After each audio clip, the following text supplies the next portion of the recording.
año el Foro de la Cultura de Burgos ha girado en torno a la identidad en la frontera y en este marco nos han organizado este diálogo titulado De las conductas primitivas a las identidades globalizadas. Como veis, es un término muy bien acotado, que solo abarca millones de años, así que vamos a ver cómo nos organizamos.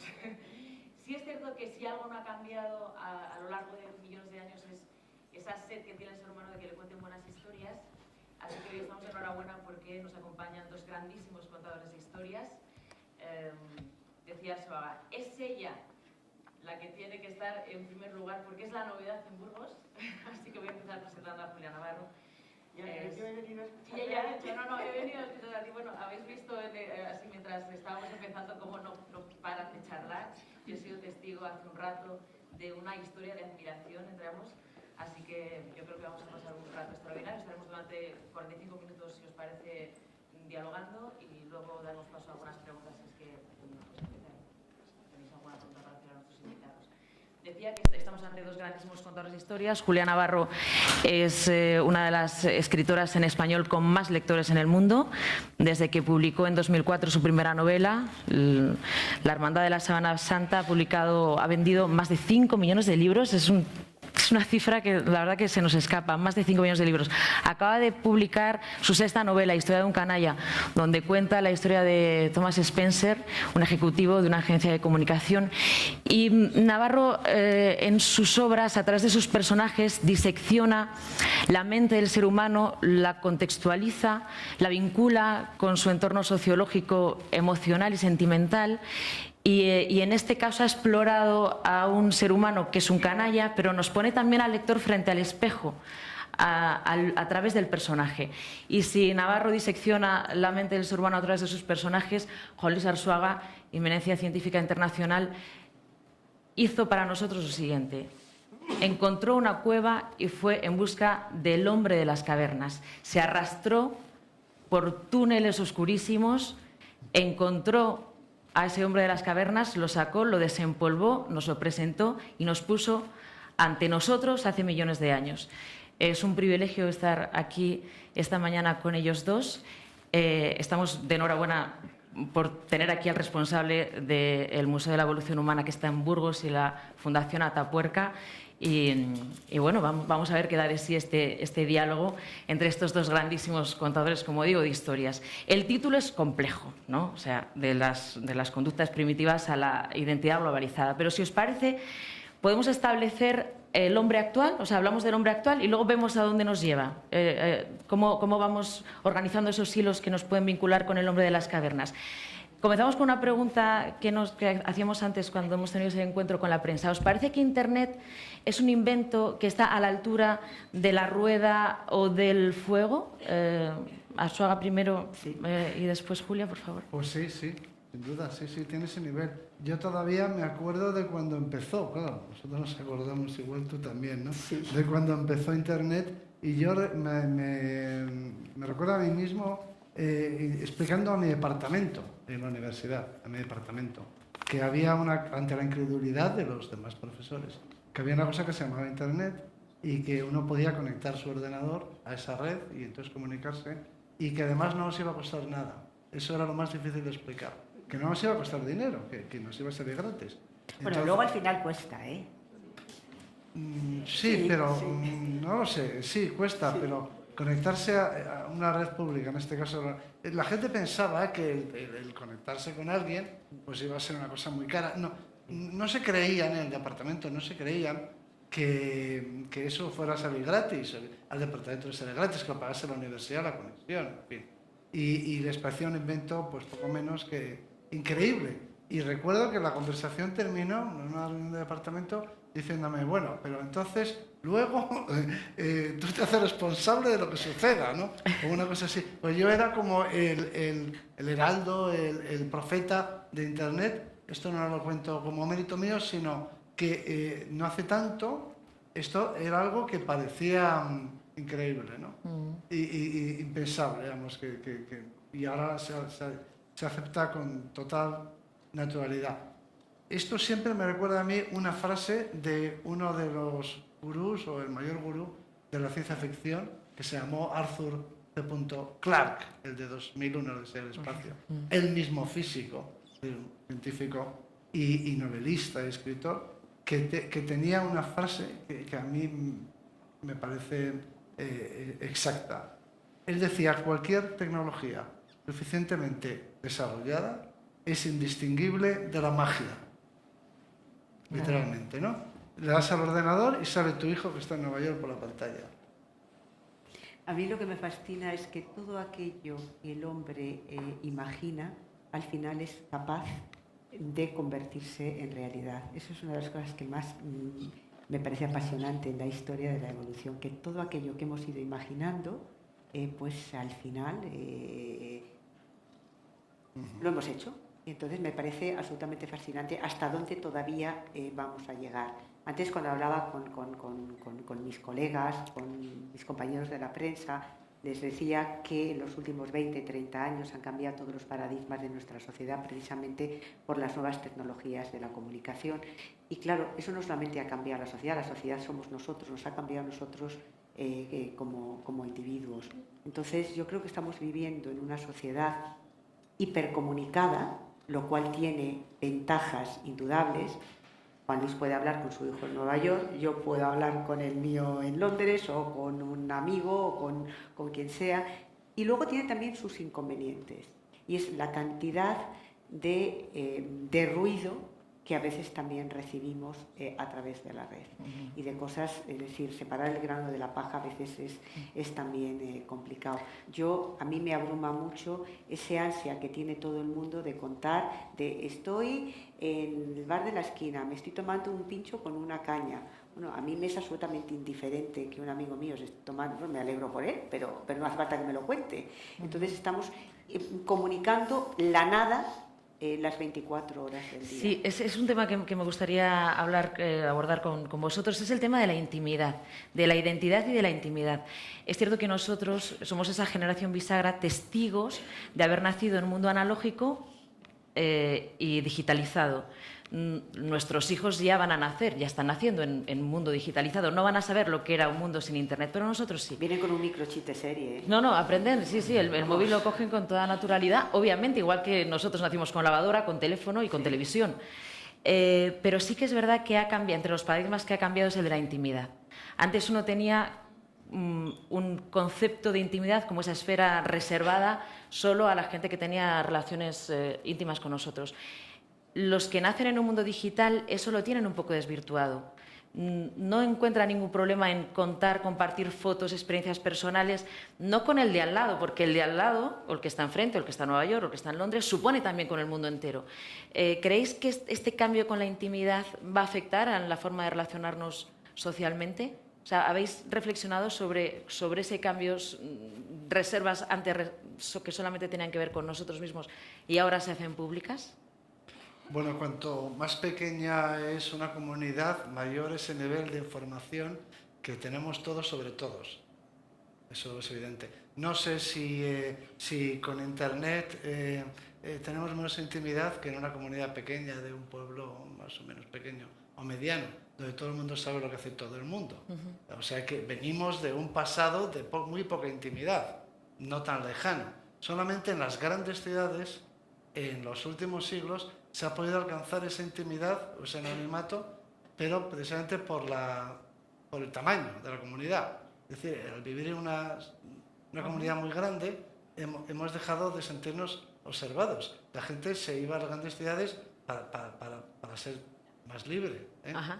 Pero nuestra tradición hasta ahora mismo, y todavía hoy en comunidades pequeñas, es de absoluto conocimiento, además en tiempo real, durante 24 horas de lo que hace todo el mundo. O sea, venimos de ese pasado, no debemos tampoco alarmarnos demasiado. Porque... Entonces, perdona, todo eso que contaba Julia Navarro, que la gente esté publicando lo que hace constantemente, claro, lo facilita, pero no es más que lo que se venía haciendo. Lo controlas tú, es diferente. En una comunidad pequeña, que es nuestro pasado, pero muy reciente, todo el mundo sabe lo que tú haces y no tienes forma tú de controlar la información que llega a los demás.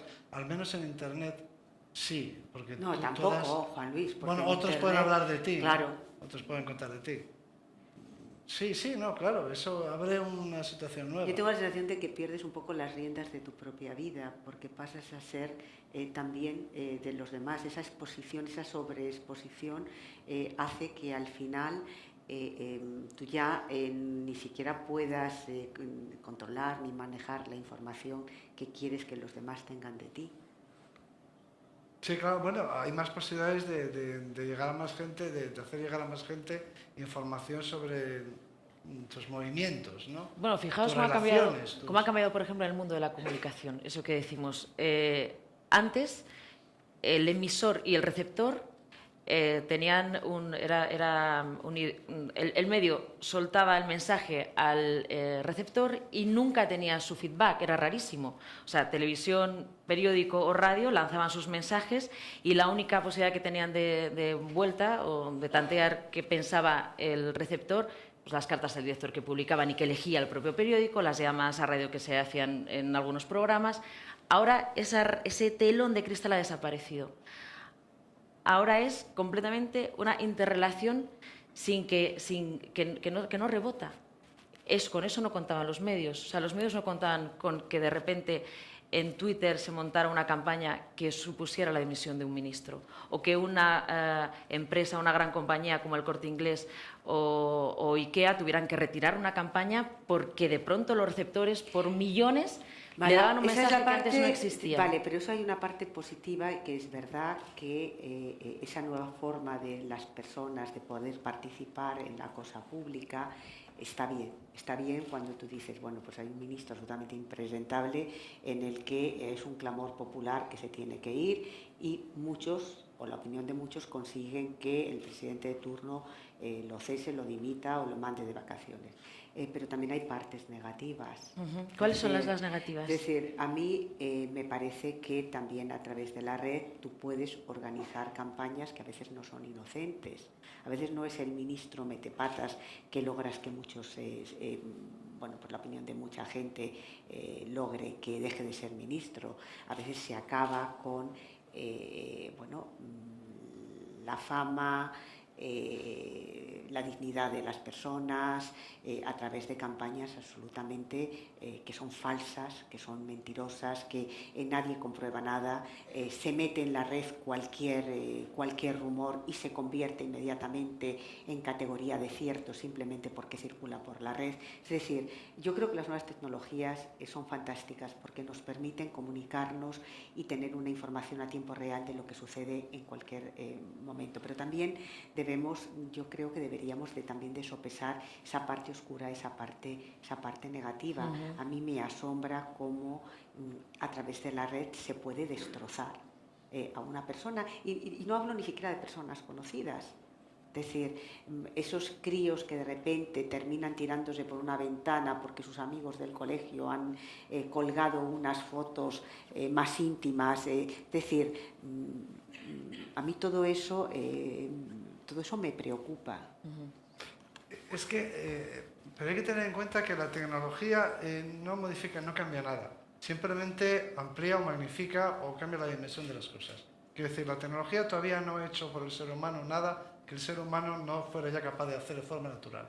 Lo que hace es amplificar nuestras capacidades. Por ejemplo, yo tengo una capacidad de llegar con mi voz a una cierta distancia. Pues el micrófono lo que hace es que mi voz llegue más lejos, pero no sustituye a mi voz, no suplanta mi pensamiento, simplemente aumenta la potencia de mi voz.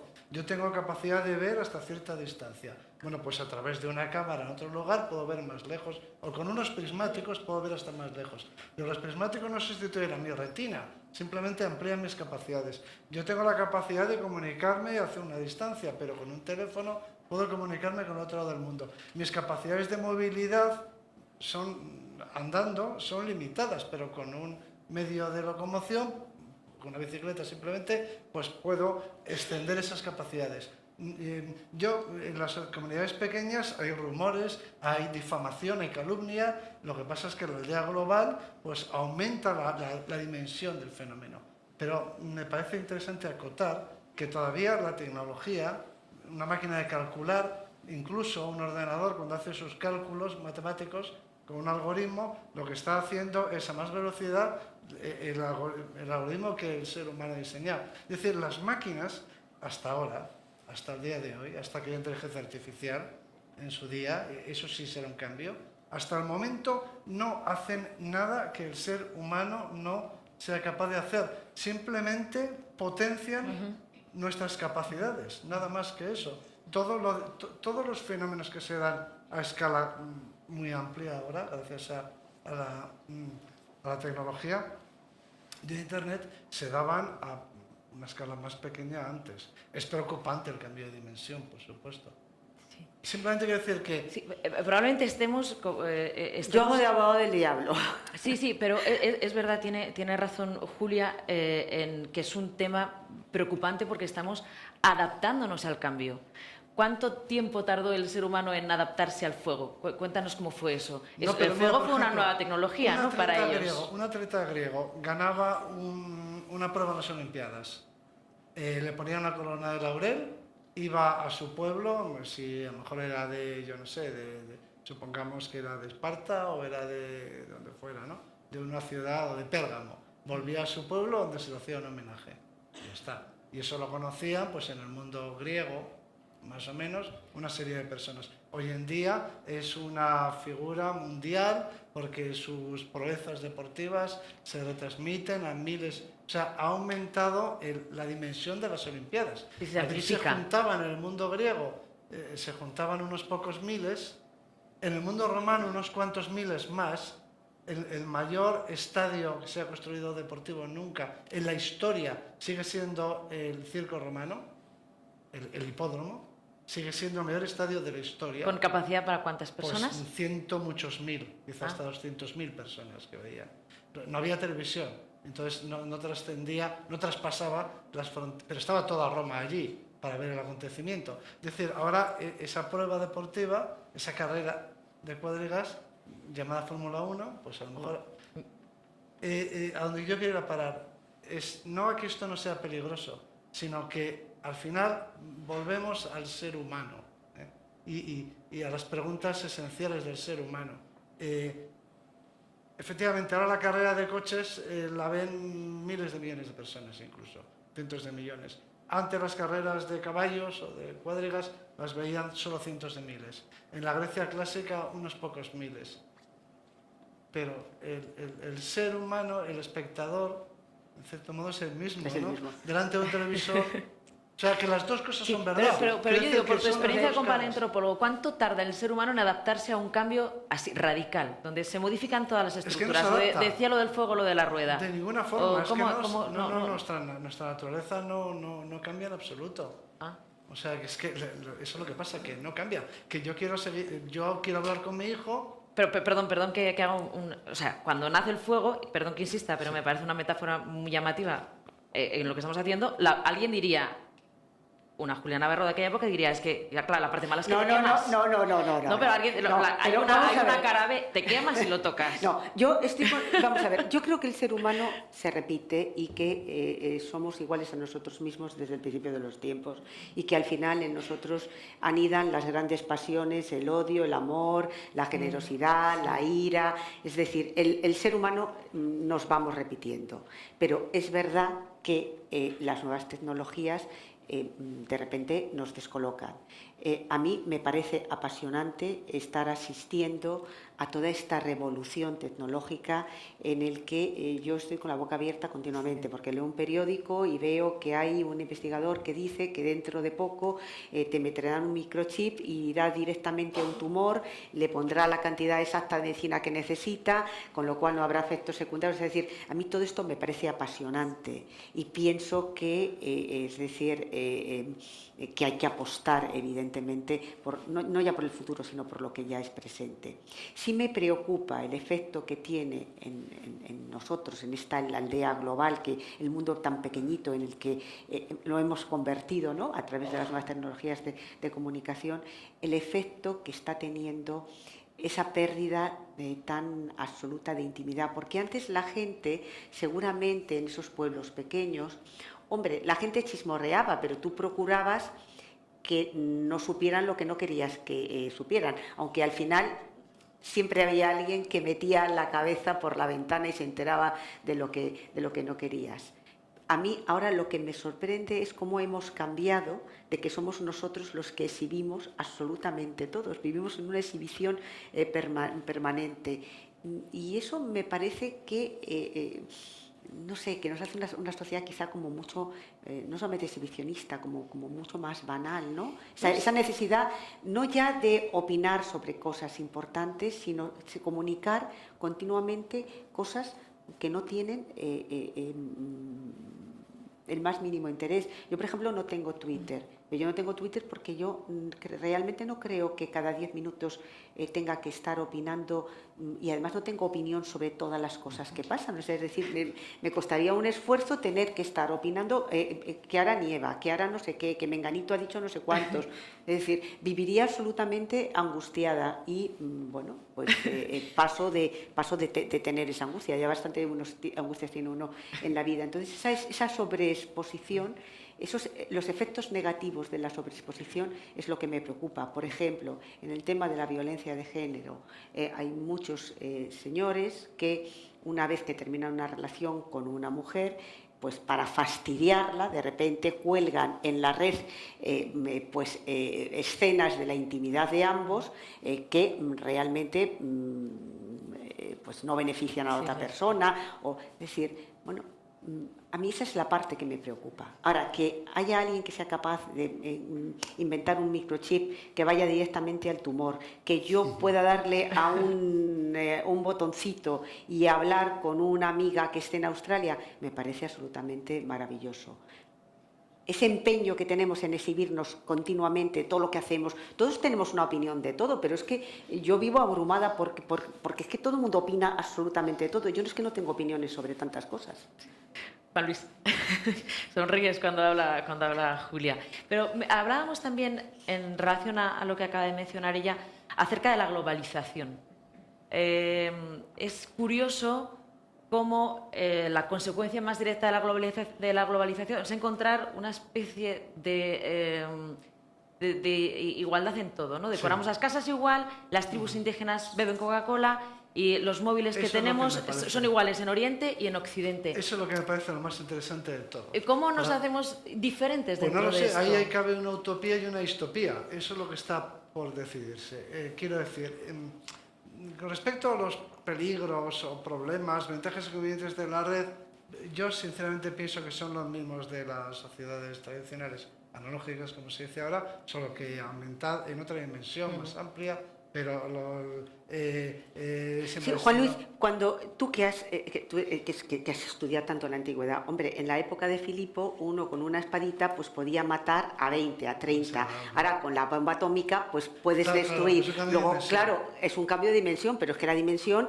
imagínate lo que eso significa. Con una espada matabas a 30 enemigos y con la bomba atómica destruyes, puedes destruir el mundo. Claro, ese cambio de dimensión es muy importante, pero quiero decir que ahí no tengo tanto interés intelectual, vamos a decirlo así. O sea, veo que los cotilleos pues, pueden ser globales, también pueden ser globales las personas, los buenos ejemplos de personas virtuosas y de la Madre Teresa y de altruismo, pues también son globales. O sea, veo simplemente cambio de dimensión y eso no me estimula tanto las neuronas, porque no veo una gran diferencia, ¿no? Cualitativa, o sea, es de grado, es de cantidad. Y por supuesto que hay gente que puede exhibir las fotos de la intimidad, pero eso es un delito, igual que antes lo podías hacer repartiendo fotos. Es un delito, pero mientras tanto ya has destruido a una mujer. Pero que antes podía repartir fotos o poner... Quiere decir que es un cambio de dimensión, que sí, por supuesto, pero que tendrá que desarrollar una legislación especial para este nuevo mundo que se va creando. Pero, para tu tranquilidad, Julia, el Observatorio para la Violencia de Género acaba de pedir en el Congreso que la exhibición de las fotografías sea considerado delito. A mí, es decir, yo coincido con Juan Luis, lo que pasa es que la dimensión global de los aspectos negativos me preocupan. Supongo que habrá un momento en que haya que poner orden en el tráfico. Sí, pero entonces ahora pasamos a la globalización y a esa intimidad, a esa búsqueda de la intimidad particular, de la identidad de cada uno. El que estemos todos conectados va a hacer que seamos todos iguales, es decir, va a uniformizar, vamos a perder nuestra individualidad, incluso va a ser más difícil ser diferente, incluso vamos a ser más gregarios, vamos a ser más masa. Ese es un problema, porque esa es la distopía, eso es el horror, eso es el mundo feliz de Huxley, ¿no? Una sociedad en la que todo el mundo piensa igual, o sea, en la que solo hay un pensamiento que se impone a través de la red y que llega a todas partes, pero no solamente un pensamiento, un gusto, una sensibilidad, una sociedad en la que todo es homogéneo, ¿no? Eso me parece un infierno a mí, ¿no? Entonces, eso sí parece un debate, porque existe la posibilidad de que eso ocurra y que habría que preguntarse si eso está ocurriendo a una escala mucho más pequeña, anecdótica. Yo me acuerdo cuando mi padre venía de Zaragoza, de viaje, de trabajo, y nos traía frutas de Aragón. Era una maravilla y nos encantaba porque para comer frutas de Aragón, no sé aquí en Burgos, pero donde yo vivía, tenía que ser que alguien viniese de Zaragoza, porque en el comercio del barrio no había frutas de Aragón, ¿no? Ahora es que ya no sabes qué comprar. Te vas a Camboya y no sabes qué comprar, porque tienes lo mismo en todas partes, ¿no? Entonces, el peligro de crear una sociedad de hormigas, un gran hormiguero, el hormiguero universal, en el que todos seamos iguales y todos pensemos igual y todos sintamos iguales y todos seamos esclavos, al final. O sea, el mundo feliz, que consiste en que, como dice Huxley, que consiste en que el ser humano acepte con alegría el destino de esclavo que le ha sido asignado, ¿no? Que eso se produzca. Eso sí me parece un peligro perfectamente posible. Pero no puede ocurrir y puede no ocurrir. Por eso es interesante. ¿Estamos más cerca de que ocurra? Yo creo que no, es decir, yo creo que estamos más cerca de que no ocurra. De que no ocurra. Sí, yo creo que el ser humano al final siempre va a haber esa rebelión interna para no estar uniformado. Y fíjate, lo estamos viendo en este mundo absolutamente globalizado en el que estamos viviendo. Sin embargo, cada vez hay un auge también de defender lo pequeño, defender lo de mi aldea, defender lo de mi pueblo, que eso tiene aspectos también positivos y negativos, ¿no? Porque puede llevar a los ultranacionalismos que realmente son peligrosos. Lo estamos viendo en estos momentos, como en Europa, el auge del ultranacionalismo, con partidos absolutamente xenófobos. Es decir, yo creo que, pero de todas maneras, yo creo que van a convivir perfectamente lo que es el mundo global con lo que es el mundo particular, el mundo de lo diferente, el mundo de lo pequeño. No está claro. Yo de pequeño hacía una colección de cromos y a lo mejor, gente de mi edad la habrá hecho también, que eran cromos se llamaba Los pueblos de la tierra, incluso había colecciones de cartas, ¿no? De familias, las familias. Sí, las familias. Entonces, los esquimales eran vestidos de esquimal, claro, sí. Los masái de masái. Sí. Entonces se veía que había una diversidad cultural. Bueno, hasta un niño podía ver que no en todas partes todo el mundo se vestía igual, se peinaba igual. A efectos de vestuario, ya sé que esto solo es un síntoma y es superficial, a efectos de vestuario, ¿estás conmigo de acuerdo? Sí, eso ha desaparecido. Es imposible saber de dónde es una persona por lo que lleva puesto. O sea que ahí sí que hay uniformidad.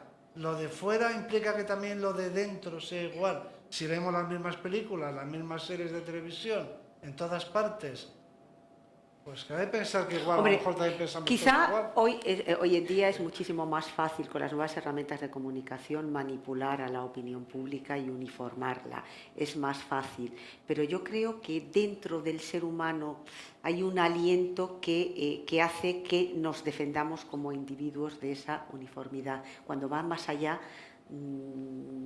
cuando nos toca realmente la médula de lo que somos como y lo que es más humanos. importante es más tolerancia, porque al final la cuestión es esa: el derecho que tiene uno a ser como quiera, siempre y cuando no haga daño a los demás, ¿se entiende, no?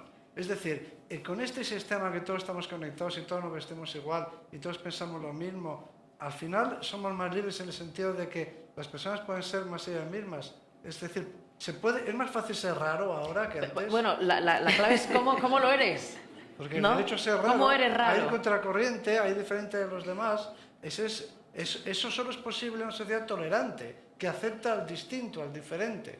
Entonces, el peligro de las sociedades, del pensamiento único, de las sociedades uniformizadas, es que no se tolera, se considera subversivo. El mundo feliz de Huxley, que es una referencia, simplemente por ser distinto, se considera un acto subversivo. Ya es que eres un peligro para la sociedad porque no piensas igual, no vistas igual, no te comportas igual. Eso supone una amenaza al sistema, ¿no? El mero hecho de no ser como los demás ya es un acto de subversión.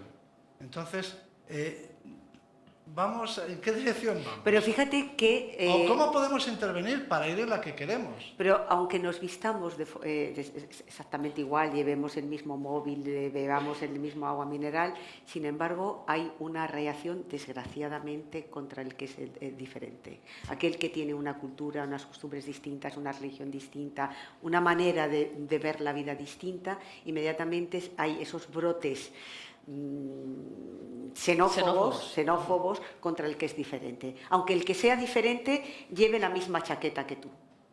En ese sentido el hombre no ha cambiado, sigue teniendo miedo al que viene de fuera, al que tiene otra manera de comportarse, o de comer, o de... Efectivamente nos llama la atención que tengamos amigos desperdigados por todo el mundo, con los que compartimos muchas cosas relacionadas incluso con nuestra intimidad, pero luego tenemos miedo al otro de cerca. Eso que llama la atención. No conocemos al vecino de al lado, en cambio tenemos relaciones con personas a nivel global. Ahora, cuando viene el otro, el distinto, el refugiado, el sirio, y cerca, o sea, de modo que nos puede tocar, le rechazamos. Eso es muy, muy llamativo. Porque dice como nosotros, sí. Lleva el mismo móvil que nosotros, pero es distinto y nos han enseñado a tenerles miedo. Yo eso sí que creo que es un mensaje que se ha lanzado políticamente, desde luego, es miedo al que es distinto, miedo al otro. Es algo sobre lo que me gustaría también que reflexionáramos, porque, por ejemplo, me llama la última novela que has escrito, Historia de un canalla, me llama la atención cómo las agencias de comunicación son capaces de manipular el mensaje de políticos, de economistas, de gente que tiene poder, para transmitir lo que quiere al público. Estamos tú eres una hipercomunicados. Una profesional de la comunicación y sabes que eso es el pan nuestro de cada día. Yo me he dedicado durante muchos años al periodismo activo, sé cómo funciona la sala de máquinas. Sí, cómo se manipulan las mentes, porque sorprendentemente estamos en un mundo intercomunicado, hipercomunicado, y cada vez sabemos menos, cada vez tenemos menos capacidad crítica para defendernos de los mensajes que nos lanzan. Cada vez nos cuesta más actuar como queremos, ser libres en esa actuación, porque al final te quedas solo muchas veces. Bueno, pero es que hay que distinguir, al final hay que distinguir entre los fines y los medios. Entonces vamos a ver si es buena o es mala la comunicación. No. En la medida en la que se cumpla o no los fines, a ver si estamos de acuerdo en cuáles son los fines que queremos. ¿Cómo queremos que sea la sociedad del futuro? Pues queremos que sea más igual o más justa, en el sentido de que haya más igualdad de oportunidades. Entonces podríamos preguntarnos, ¿permite Internet la igualdad de oportunidades? Pues a lo mejor sí, porque puedes por Internet hacer una carrera en una buena universidad americana o donde sea, simplemente por Internet. A lo mejor sí proporciona o puede ser útil para mejorar la igualdad de oportunidades. ¿Queremos que la humanidad sea más tolerante con el que es distinto culturalmente o sexualmente o lo que sea? Pues no lo sé. Pues entonces, querríamos, pero ¿cómo lo hacemos? Pero analicemos. Es decir, lo que tenemos que ver es si la herramienta está o no favoreciendo esos fines que al final son los de la Carta de los Derechos Humanos de la ONU, que en fin, de la ONU, es simplemente eso, ¿no? Libertad, igualdad y fraternidad, en pocas palabras, ¿no? Es decir, ¿sirve Internet a los fines de mayor libertad, de mayor igualdad y de mayor fraternidad entre los seres humanos o no? Esa es la pregunta. Entonces, y la respuesta es que sí. La respuesta es que debería servir. Pues ahí, pero la respuesta es sí, que debería hacerlo, ¿no? Efectivamente, desde luego es el objetivo. Hagamos lo posible, el objetivo, claro. Hagamos lo posible porque eso ocurra. O sea, en nuestra mano, en cierta medida, estará. Y entonces, seamos conscientes de que hay unas nuevas reglas, si quieres, ¿no? Que los fines o los ideales siguen siendo los mismos, por lo menos los que compartimos, los que estamos aquí. Todos no hemos cambiado nuestros fines, la aparición de este fenómeno tecnológico no ha cambiado nuestros fines, que son los mismos, el humanismo, como se quiera llamar, y entonces veamos cómo esta herramienta puede, en los diferentes campos, servir o no a estos propósitos. Entonces, Ese es el análisis. Yo de todas maneras creo, Mara, que es decir, aunque parezca que la globalización nos uniforma en algunos aspectos, pero al final yo creo que el impulso que hay dentro de nosotros es el individualista, es el individuo, con lo cual yo no creo que terminemos todos como en el mundo feliz de Huxley. No, bueno, para empezar pues nos opondremos, porque para eso estamos aquí, Claro, para y nos opondremos. Claro. Pero tenemos una tarea. No queremos ser Yo un siempre digo hormiguero. que en cierto modo hay mucha justicia, ¿no? Y hay muchos problemas, la humanidad tiene muchos problemas. Si quieres, mirándolo, espero que se me entienda bien, ¿no? No es que me alegre de que el mundo sea imperfecto, pero en cierto modo, si quieres llamarlo así, tiene al menos algo interesante, y es que da un sentido a nuestras vidas. O sea, tenemos una tarea que hacer, tenemos un trabajo que hacer en la vida, y nosotros y nuestros hijos y nuestros nietos y cualquier ser humano que nazca ahora en el futuro vendrá al mundo con un trabajo que tiene que hacer, ¿no? Que es cambiarlo, hacerlo más feliz, más humano, más justo, más que nos da que nos da sentido a nuestra existencia. La gente se pregunta, ¿para qué estoy aquí? ¿Para pasarlo bien? No saben, ¿no? Pues ahora resulta, si empezamos bien, tenemos un trabajo que hacer. Sí, una tarea. Sí, y fíjate, esa tarea, cuando hemos hablado, llevamos mucho rato hablando de la globalización, y cada vez que hablamos de las cosas que no se hacen iguales, hablamos de ropa, de comida, de móviles, hablamos de objetos todo el tiempo, de estética. Igual la forma... La comida no sé. A mí me da esperanzas. ¿Ah, sí? ¿Por dónde? Porque, no, es verdad, porque no es que comamos toda la humanidad lo mismo, sino que toda la humanidad puede comer todas las cosas. Sí. O sea, no es que hayamos hecho una fusión total del sushi con la olla podrida, No. sino que podemos comer un día olla podrida y otro día sushi. Y no nos sienta mal. Pero yo creo que la globalización también... No, claro, que igual hace millones de años no podíamos comer, comía carne, comía vegetales, no sé, me imagino. Sí fue un cambio. Producir ¿Ah, sí? alimentos, ese fue el gran cambio. Sí. Lo de la comida. Pero yo creo que la globalización también sirve para difundir valores. Claro, es que igual Es decir, la yo forma de creo que- diferenciarse no está tanto en cómo lo vemos, sino en algo Es decir, diferente, o sea, más íntimo, más interior. también a través de la red corren valores que podemos compartir con otras personas en otros lugares. ¿Cuáles son los valores? ¿Crees que siguen siendo los mismos que han imperado durante toda la historia de la humanidad? O sea, esos igualdad, fraternidad, tolerancia. A eso se añadiría ¿Cuáles son otro los más. valores nuevos? Yo añadiría un valor nuevo, fíjate, A ver. que no está en los presupuestos de la Ilustración, de los que deriva la Revolución Francesa, que están muy bien resumidos en 3 palabras. Sí. Ser libres, ser iguales y fraternidad. y ser O sea, solidario. entender al otro y ser solidario y ser solidarios. tolerante. Eso también, que la gente piensa que la Revolución Francesa proclamaba ser libres y ser iguales. No, hay un tercero, y solidarios. Pero se les olvidó una cosa que hay ahora, que es el medio ambiente. Mira tú por dónde. O sea, que tampoco estamos solos en el planeta. No voy a decir que esté a la altura de los demás y vale más la vida humana y vale más la vida de un niño. Pero hombre, también tenemos aquí un trabajo que hacer, ¿no? A lo mejor un planeta más sostenible, ¿no?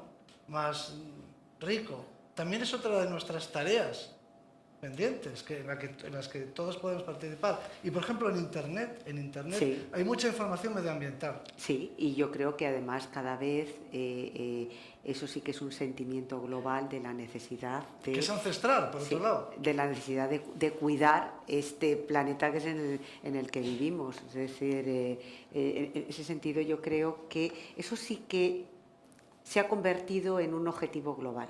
Y en un objetivo global de la gente, no de los gobiernos, sino de la gente. Es la gente la que está empujando a que los gobiernos no tengan más remedio que firmar el Tratado de Kioto, que lo hacen con la pluma sin tinta, porque luego lo dejan en papel mojado. Pero en ese sentido, ¿ves? Es un aspecto, yo creo que positivo de la globalización, en el que hay causas en la que mucha gente de partes distintas, de lugares distintos, de culturas distintas, sí coinciden en empujar en una dirección. Yo es que soy optimista sobre el futuro de la humanidad. Pero fíjate que estamos de acuerdo en que el hombre Yo no ha también, sido nunca tan Sí, destructivo. no. Sí, menos mal, ¿no? Porque si no, Sí, ya haríamos. Pero no, ¿estamos de acuerdo en que no ha sido el hombre nunca tan destructivo y tan depredador con el Sin mundo duda, como sí. ahora? Ninguna duda. O sea, Pero puede quizá ser porque que ahora las tecnologías claro, son que más la vuelta... Ah, sí, claro, Es como no. consecuencia de que ahora, es un poco antes lo que yo decía, ¿no? Antes con una espadita matabas a 30, ahora tiras la bomba y desaparece el mundo. Bueno, pues la industrialización, las tecnologías nuevas, el petróleo, todo eso implica que el daño que hacemos al medio ambiente sea mayor que el que le podía hacer el hombre de Atapuerca. Eso sin duda. Eso sí que además tiene un origen cercano en el tiempo. Empieza con la economía de producción, que se llama, con la agricultura y la ganadería, Sí. la transformación del medio para ponerlo a nuestro servicio, para producir alimento, ¿no? Y que tiene su lado bueno Y su como lado siempre, negativo. y sus consecuencias y demás. Eso es un fenómeno reciente, sin duda, y pone en peligro y pone en peligro a la humanidad, porque todos estos temas de cambio climático no son puramente medioambientales, No. sino que pueden afectar. Esto es una cosa que me gustaría que se entendiera bien, la gravedad de la situación actual, porque estamos metidos auténticamente en un problema muy serio como especie. No es una anécdota esto que está pasando. Y voy a explicar por qué, porque, aunque me lleve un minuto, porque Sí, a veces no se comprende. Efectivamente, la temperatura del planeta puede subir 2-3 grados, lo que sea. Una cantidad en principio pequeña, y hay gente que puede pensar, pues bueno, pues sí, hará más calor aquí, pero al mismo tiempo hará menos frío en el norte, con lo cual una cosa compensa a la otra. Conviene saber que la gran mayoría de la humanidad vive en regiones cercanas al Ecuador, que es donde vive la mayoría de la humanidad, hablo de miles de millones de personas, que están en situación de riesgo climático. Bien, entonces, no hay más que ver los problemas que ha producido un movimiento de población muy pequeño en relación con las guerras del Oriente Próximo, ¿no? que ha supuesto o ha empujado a unos pocos millones de personas a desplazarse. Y eso ha supuesto un problema universal, global, ¿no? sí. Global, sí. Que ha afectado a muchísima gente. Bueno, pero y estamos hablando de unos pocos millones de personas. Si el riesgo climático se materializa y se convierte realmente en un problema climático, el número de refugiados o de migrantes por causas puramente ambientales no se medirá en millones de personas, sino en cientos de millones de personas o en miles de millones de personas. Un problema que puede suponer poner en movimiento, desplazar a cientos o miles de millones de personas es un problema de unas dimensiones que no podemos ni siquiera concebir. Es decir, que esos 3 o 4 grados afectan a miles de millones de personas que van a perder recursos esenciales como el agua, etcétera, si la temperatura continúa subiendo. Y eso va a suponer grandes movimientos de población de una escala no conocida en la historia de la humanidad. Es decir, problemas de una seriedad extrema. Hasta el punto en el que podríamos estar La guerra en del riesgo siglo de que XXI decían que iba a ser desapareciera... la guerra del agua. No, que desaparezca la especie, como desaparecieron El agua los es el dinosaurios, recurso podría esencial. ser... No, la especie como tal no. Pero cabe el peligro ya para nuestros hijos, que hay que pensar en nuestros... Este problema lo van a tener nuestros hijos, esencialmente, y nietos. ¿Nuestros hijos ya y nietos? ¿Tan cerca estamos de la guerra del agua, como dice Bueno, la guerra, sí, Julia? que estamos muy cerca de que amplias regiones de las cuales se encuentra España, pero aquí la población es pequeña, pero en otros países, en Asia, por ejemplo, grandes regiones en las que viven muchísimas personas, pues no puedan seguir viviendo ahí porque no puedan obtener alimento y los recursos naturales como el agua, por ejemplo, para la vida. Y se vean obligadas a desplazarse, a emigrar, ¿no? Entonces, eso, claro, va a producir unas tensiones mundiales, ¿no? Entonces, ese problema está muy cerca. Entonces, esos 3, 4 o 5 grados que al planeta como tal, a escala geológica, le pueden dar lo mismo, a escala humana, y hablando de vidas y de seres humanos y de grandes cantidades de población, pues es un problema que tiene unas dimensiones muy graves y muy preocupantes. Entonces, eso es un tema muy serio y que hay que tomarse con la seriedad que tiene. Aparte de que a mí me recuerda este asunto del cambio climático, me recuerda mucho a lo de los análisis de colesterol, y lo utilizo como ejemplo para que la gente lo entienda. La gente va al médico, le hace un análisis, el médico le dice: tiene usted colesterol por las nubes. Y entonces no paciente, no llega a ser paciente, el que va a la consulta, el ciudadano, le dice, pues yo me encuentro estupendamente. Y le dice el médico, ya, pero mire, es que los niveles de colesterol son gravísimos.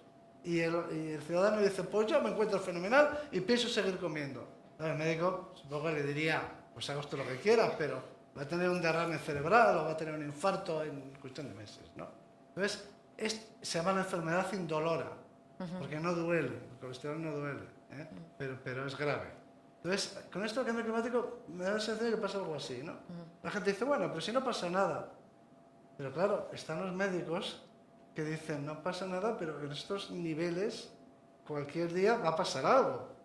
O sea que, aunque... Sin embargo, fíjate, yo creo que la gente, o sea, que los ciudadanos somos mucho más conscientes de eso y que si hay un movimiento global de defensa de la naturaleza, de defensa de luchar contra el cambio climático y que son realmente los responsables políticos, en este caso absolutamente irresponsables, los de todos los países, porque al final bueno, pues compran el grado de contaminación que pueden a un país africano, es decir, eso al final nunca está en la agenda de los políticos, aunque vayan a las cumbres como la de Kioto, como la de París hace unos años, es decir, no está en su agenda, no hemos logrado... Sorprendentemente no ha estado en la agenda política no está en la agenda este año de campañas... Para tomar decisiones, porque al final, Juan Luis tiene razón, es lo del colesterol.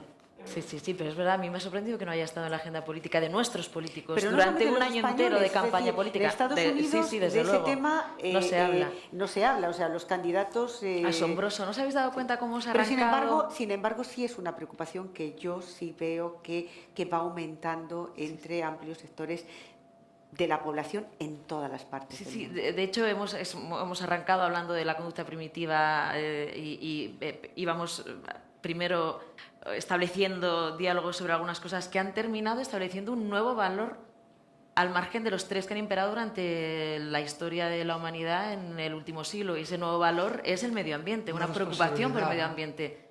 Sí, es cierto. Tenemos 10 minutos para preguntas, así que vamos a aprovecharlos.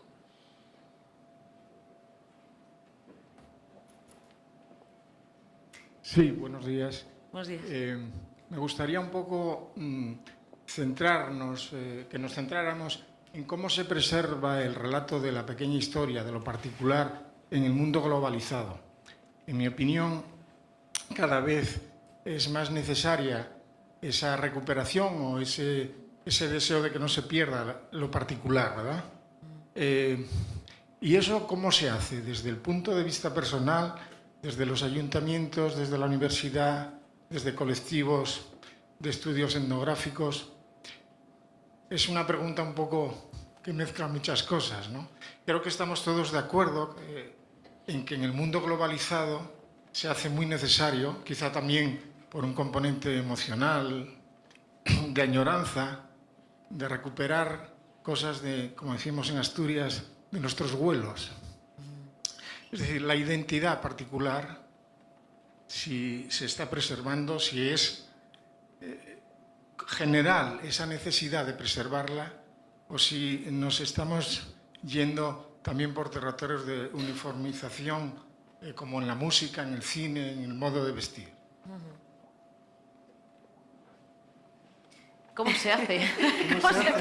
¿Cómo se preserva? Tendrán ustedes una percepción de eso, vamos. ¿Cómo lo conseguimos? Yo creo que en el mundo de hoy podríamos tener una doble identidad. La identidad global, la de que somos ya todos ciudadanos globales, y eso no es incompatible con que luego tengamos, esa defensa o podamos vivir una identidad particular en función del lugar donde hemos nacido, de unas costumbres, de una cultura. O sea, yo creo que esas dos identidades que ya tenemos, que ya tiene el hombre del siglo XXI, ni son incompatibles ni deben de ser incompatibles. Es más, hay muchísimo más medios y las nuevas tecnologías nos permiten el poder recuperar, esa memoria que a veces se va perdiendo de antiguas costumbres, de obras olvidadas, de culturas, de nuestra cultura que a veces parece superpuesta pues por este mundo globalizado. Es decir, yo creo que son absolutamente compatibles las dos identidades. La identidad del entorno en el que uno nace con la identidad global, porque ya somos todos ciudadanos globales, queramos o no. Es decir, ya tenemos esa doble identidad. Y al revés, yo creo que las nuevas tecnologías lo que nos pueden ayudar es a cuidar, a conservar, a mimar y a recuperar esa otra identidad de la que vivimos, de la que venimos.